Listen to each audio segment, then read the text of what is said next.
सबसे पहले आप इतन तक पधारे के लाने आपको बहुत बहुत अभिनंदन, स्वागत। आपका भी बहुत बहुत धन्यवाद, आभार। आपने इस महत्वपूर्ण विषय पे हमें बुलाकर चर्चा का मौका दिया, इसके लिए आपका भी बहुत धन्यवाद। पहला सवाल जो है वो पीडीए यात्रा से जुड़ा भाव है। कैसे आपके नेतृत्व में बुंदेलखंड में पीडीए यात्रा निकाली जा रही है और लगातार 3-4 महीना चल रहे हैं, तो पीडीए यात्रा के अभी तक के क्या अनुभव रहे? पीडीए यात्रा को उद्देश्य क्या है? देखिए, हम पीडीए यात्रा 18 दिसंबर को माननीय प्रदेश अध्यक्ष जी के कर कमलों से इसका शुभारंभ हुआ। उरई में, उरई की तीनों विधानसभाएं, उरई, कालपी और माधोगढ़। उसके बाद 4 जनवरी से 9 जनवरी तक हमीरपुर विधानसभा और राठ विधानसभा में होगा। इसके बाद जनपद बांदा है, चित्रकूट है, महुआ है, ललितपुर और झांसी में 12 मार्च को इसका समापन है। इस दौरान हमने देखा कि ग्रामीण अंचलों में हमने जाकर रुके, वहां वही लोगों के साथ रात विश्राम किया, उनके साथ खाना खाया, उनके साथ वार्ता की। इस दौरान हमने देखा कि जो बैकवर्ड और एससी है और अल्पसंख्यक है, इसकी जो दुर्दशा है वो बहुत दयनीय दुर्दशा है। और इसकी दुर्दशा ज्यादा दयनीय होने का कारण आज की वर्तमान की सरकार है। पिछले 8 वर्ष से उत्तर प्रदेश में जो विकास होना चाहिए था, वो विकास भारतीय जनता पार्टी ने पूरी तरीके से रोक दिया। लोग बड़े पैमाने पे नाराज हैं। और जब हम गांव में गए, अंतिम व्यक्ति तक गए, वहां जाकर हमने ये देखा, नौजवान बड़ी संख्या में हमसे मिलने आता है जहां हम रुकते हैं रात में गांव में। वो आकर एक ही सवाल करता है कि इन 8 साल की सरकार में हमने जितने भी फार्म भरे हैं, हाँ, वो कोई एक परीक्षा पास पूर्ण तरीके से एक भी परीक्षा को संपन्न सफलतापूर्वक भारतीय जनता पार्टी नहीं करा पाई।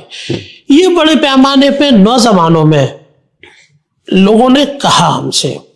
वही किसान भी आके मिलता है, क्योंकि गांव का मामला है, किसान पर जब वो खाद की बोरी लेने जाता है सरकारी केंद्र पर, तो उसको बोरी उपलब्ध नहीं है।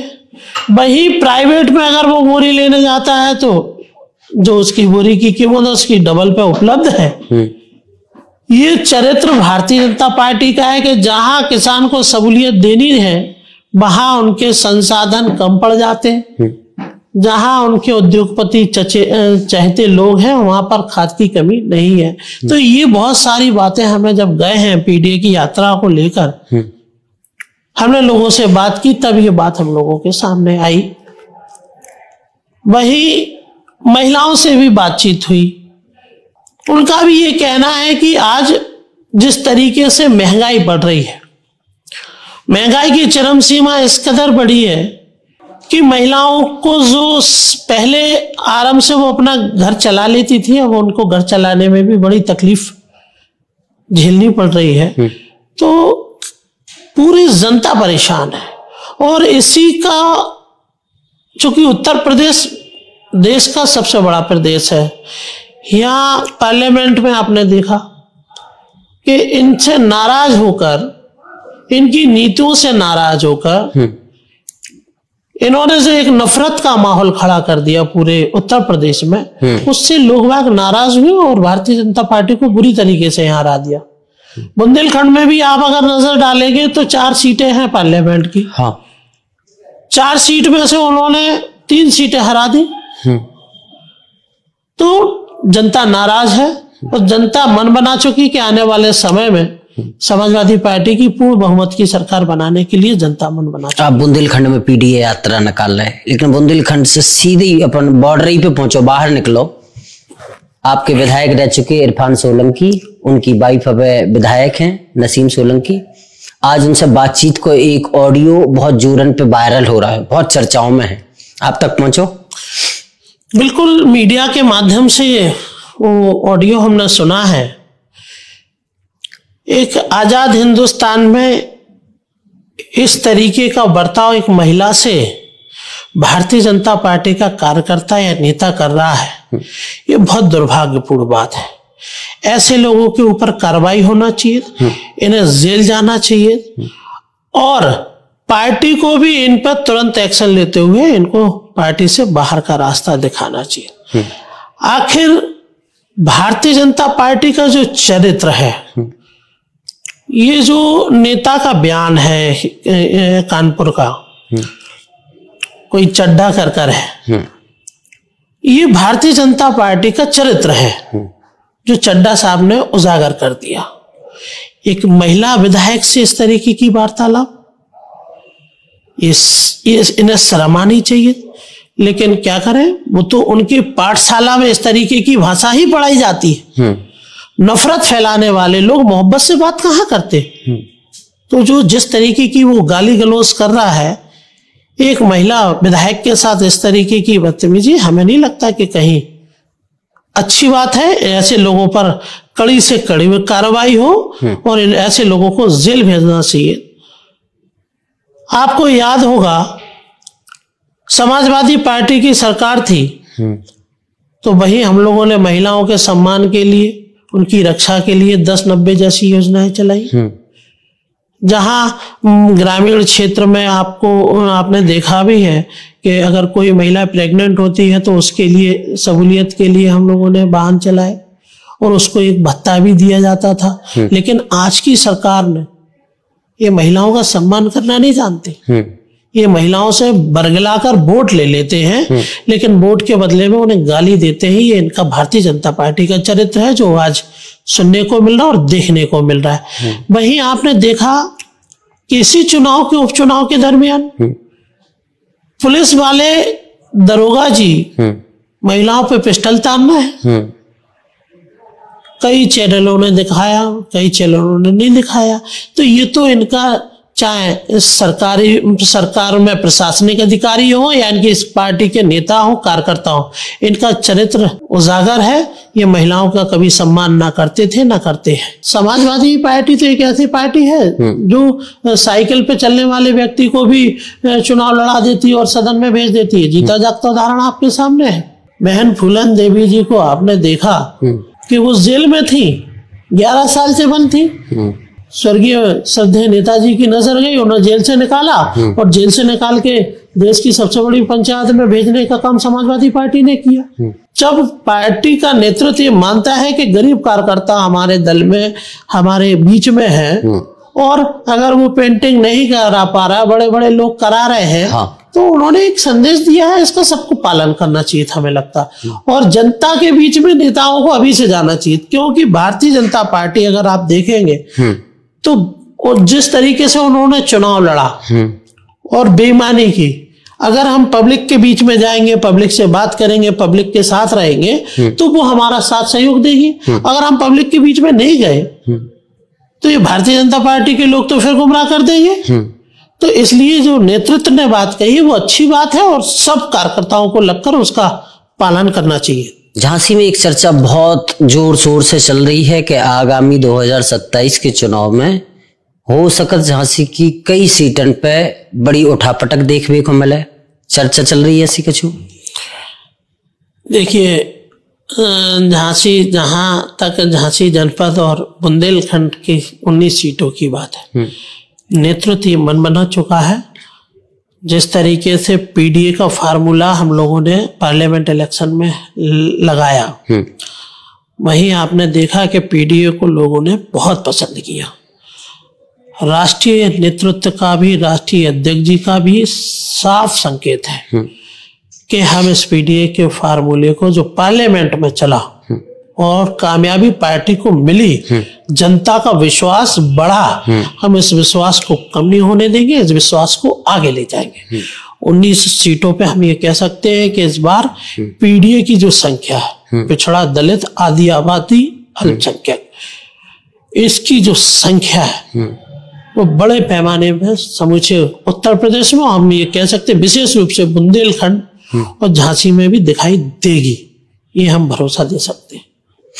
अच्छा, आप हों या प्रदेश अध्यक्ष जी हों आपकी पार्टी के, या राष्ट्रीय अध्यक्ष जी हों, प्रदेश और राष्ट्रीय नेतृत्व लगातार कह रहे हैं कि जमीन पर सक्रिय होना है, लगातार आवाज आ रही है। 27 की तैयारियां लगभग शुरू हो गई हैं पार्टी की तरफ से।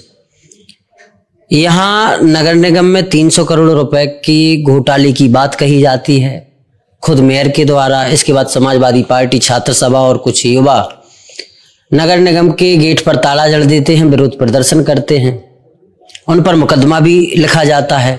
बाद में आपकी ही पार्टी के एक पूर्व विधायक का बयान आता है कि वो इस पार्टी के कार्यकर्ता हैं ही नहीं। क्या ये मामला पहुंचा प्रदेश स्तर पर? पार्टी के ही पूर्व विधायक हैं वो, और जो कार्यकर्ता हैं वो भी पार्टी के हैं। जो उन्होंने बयान दिया वो बयान हम कह सकते हैं कि उनका व्यक्तिगत बयान हो सकता है, लेकिन पार्टी के कार्यकर्ताओं का जिस तरीके से उन्होंने साहस जुटाया वो भी कमजोर नहीं था। जहां तक 300 करोड़ की घोटाले की बात है, मेयर साहब ने ये बात कही है। आज हम ये बड़ी जिम्मेदारी के साथ कह सकते हैं कि समाजवादी पार्टी की सरकार बनेगी। आज तो वो घोटाले को दबा ले जाएंगे क्योंकि सरकार उनकी, अधिकारी उनके हैं, लेकिन समाजवादी पार्टी की सरकार बनेगी तो ना तो दोषी वो अधिकारी बख्शे जाएंगे और ना वो दोषी नेता बख्शे जाएंगे जो भारतीय जनता पार्टी की, जो जनता की कमाई का पैसा लूट मारी कर रहे हैं, जनता टैक्स दे रही है, उसका जो पैसा वो लूट रहे हैं, उनको किसी को बख्शा नहीं जाएगा, सब पे कार्रवाई की जाएगी। फाइलें जरूर आज वो 2 साल के लिए दबा सकते, लेकिन समाजवादी पार्टी की सरकार बनेगी तो ना ऐसे नेताओं को भारतीय जनता पार्टी के बख्शा जाएगा, ना ऐसे भ्रष्ट अधिकारियों को बख्शा जाएगा। उनका स्थान अगर कहीं होगा तो वो जेल में होगा। अभी ताजा तरीन एक घटना हुई, किसानों की मूंगफली बिक नहीं रही थी, अधिकारियों को फोन किया, मदद नहीं मिली। किसान ट्रैक्टर भर के जिलाधिकारी कार्यालय पहुंचे, एक ट्रैक्टर जिलाधिकारी कार्यालय के अंदर दाखिल हो गया। उनके साथ कांग्रेस के नेता प्रदीप जैन आदित्य साहब भी थे। बाद में सरकारी काम में बाधा का उनके ऊपर मुकदमा लिखा गया। ठीक है, ऐसा ही जो हमने अभी पहली घटना का जिक्र किया, आपकी पार्टी के छात्र सभा के और कुछ युवा कार्यकर्ता नगर निगम में विरोध प्रदर्शन कर रहे थे, उन्होंने ताला जड़ा। इसके बाद फिर उनके ऊपर भी सरकारी काम में बाधा का मुकदमा लिखा। इन सरकारी काम में बाधा के मुकदमे को आप लोग कैसे देखते हैं और आगे आने वाले समय में क्या पार्टी इन विषयों को देखती हुई कुछ स्टैंड लेगी? देखिए, जनता के हित में जितने मुद्दे उठाए जा रहे हैं, पार्टी का एक एक कार्यकर्ता जिसके ऊपर जनता के मुद्दे उठाने के ऊपर जो मुकदमे लिखे जा रहे हैं, समाजवादी पार्टी की सरकार बनेगी तो सारे मुकदमे हम लोग वापस करा देंगे, क्योंकि जनता से बड़ा कुछ नहीं है। आज जनता को जो सहूलियत मिलना चाहिए, किसान को जो आय मिलनी चाहिए थी, जो फसल की आय दुगनी करने का वादा भारतीय जनता पार्टी ने किया था, क्या वो आज कर पाई? मूंगफली आप खरीद नहीं पा रहे हो, पानी किसान को दे नहीं पा रहे हो, खाद आप किसान को दे नहीं पा रहे हो। अगर इन सब के लिए कहीं मुकदमे लिख रहे हैं हमारे पार्टी के पदाधिकारियों पे या हमारे सहयोगी दल के पदाधिकारियों के ऊपर, तो हमारी भरोसा दिला सकते हैं आपके माध्यम से कि उन पे जितने मुकदमे होंगे सारे मुकदमे सरकार बनेगी। जनता के हित में लिखे जा रहे मुकदमे सारे वापस कराने का काम समाजवादी पार्टी के राष्ट्रीय नेतृत्व करेगा, ये हमें भरोसा है। आप प्रदेश में प्रदेश सचिव भी हैं, तो अब 2027 की प्रदेश स्तर पर क्या तैयारियां चल रही पार्टी की? पार्टी में सभी लोगों को, पीडीए के साथियों को विभिन्न तरीकों से जिम्मेदारियां बांटी है। नेताओं को राष्ट्रीय नेतृत्व ने आदेश दिया है कि जनता के बीच में जाएं, जनता के बीच में रहें। जैसा कि हमने आपको बताया कि हम जब पीडीए की यात्रा लेकर जाते हैं तो हम जनता के बीच में ही रुकते हैं, जहां रात हो जाती है वहीं रुक जाते हैं, उन्हीं के यहाँ सो जाते हैं, उन्हीं के यहाँ खाना खाते हैं, फिर अगले दिन चल देते हैं। तो इसी तरीके का कार्यक्रम पूरे प्रदेश में विभिन्न हमारे जो पार्टी के नेता हैं वो निरंतर जा रहे हैं, लोगों के बीच में बात कर रहे हैं। और आज हम ये कह सकते हैं कि माहौल उत्तर प्रदेश में जो बना है, और विशेष तौर पर बुंदेलखंड में जो 3 सीटें जीती हैं, और पूरे उत्तर प्रदेश में जो हम लोगों ने 37 सीट और गठबंधन में 43 सीट जीतकर जो कामयाबी पार्टी को मिली है, ये पीडीए की बदौलत मिली है। तो पीडीए के लोगों में बड़ा उत्साह है सरकार बदलने के लिए। आखिर उन्होंने कोशिश की थी पीडीए के साथियों ने ये कोशिश की, उत्तर प्रदेश में बड़ी कोशिश की, लेकिन बगल के प्रदेशों से हमें जो उम्मीद थी, जो भरोसा था, वो नहीं हो पाया। तो हम आज ये कह सकते हैं कि जो प्रदेश में पार्टी के नेता हमारे जा रहे हैं, लोगों से बात कर रहे हैं, तो प्रदेश में एक माहौल बना है, और वो माहौल सरकार बदलने के लिए था। हालांकि हम लोग अगर देखेंगे आप, तो उत्तर प्रदेश में जो कह रहे थे कि 80 में 80 जीतने वाले, उनको कहां पे ले आके खड़ा कर दिया। तो ये उत्तर प्रदेश की जनता ने मन बना लिया। आने वाले समय में 2027 में समाजवादी पार्टी की प्रचंड बहुमत की सरकार बनेगी, और जो लाभ जनता को आज ये भारतीय जनता पार्टी की सरकार नहीं दे पाई, वो सारे लाभ समाजवादी पार्टी की सरकार बनते ही, और पीडीए के लोगों का सम्मान समाजवादी पार्टी से कहीं दूसरी जगह हो ही नहीं सकता। 2024 के चुनाव से लगातार पीडीए हर मंच से चल रहा है। पार्टी के हर कार्यक्रम में पीडीए की चर्चा है।